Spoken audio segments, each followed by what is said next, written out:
35 वर्ष बयसरू ऊर्ध्व खेलाड़ीमानंकु नेई Kanchanibag champion league cricket tournament season 8 उद्घाटित। बालेश्वर जिला सारंगाठारे कंचानीबाग युवक संघ पक्षरु Kanchanibag champion league season 8 cricket tournament गुरुवार ईशानी मिनी स्टाडियम पड़ियाठारे उद्घाटित होई जाइछि। मुख्य अतिथि भावे समाजसेवी भागीरथी माझी जोगदे टूर्नामेंट को आनुष्ठानिक भावे उद्घाटन करथिले। कमिटीर सभापति तथा सरपंचक प्रतिनिधि सुशांत शतपथी अध्यक्षतार आयोजित उद्घाटनी कार्यक्रम रे मुख्य वक्ता भावे समाजसेवी भगवान दास प्रमुख उपस्थित रही क्रिकेट खेल द्वारा शारीरिक और मानसिक चाप दूर होइथाय बोली सेमाने मतव्यक्त करने सह आयोजकों भूयसी प्रशंसा करथिले।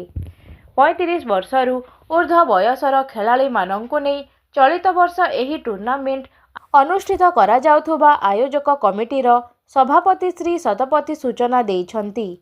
कोनोसी कारण पाई क्रिकेट खेलरू दूरेई जाइथिबा खेलाड़ी मानंकु पुणी थरे क्रिकेट मैदान को फेराइबा एही टूर्नामेंटर मूल लक्ष्य बोली सभापति श्री शतपथी कहिथिले। 6टी क्रिकेट टीम को नहीं अनुष्ठित एही टूर्नामेंटर प्रथम मैच स्क्रीन टोज 11 एवं मनीषा फाइटर मध्यरे अनुष्ठित होइथिबा बेले द्वितीय मैच टी वेटेरान 11 एवं वर्षा 11 मध्यरे खेला जाइथिला।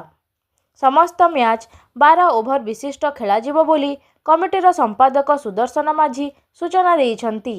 जनवरी 24 तारीख एहार फाइनल मैच अनुष्ठित हेबो बोली आयोजक कमिटीर कर्मकर्ता माने प्रकाश करिछंती। सुरेश माझी, प्रदीप माझी, उमाकांत माझी, शेख रवनी, मनोरंजन माझी, सुजय माझी, दिलीप माझी, अमित माझी, राजेंद्र माझी, राजू मल्लिक सक्रिय सहयोग करथिले। बालेश्वरु प्रकाश प्रधानक रिपोर्ट अनुध्यान टीवी।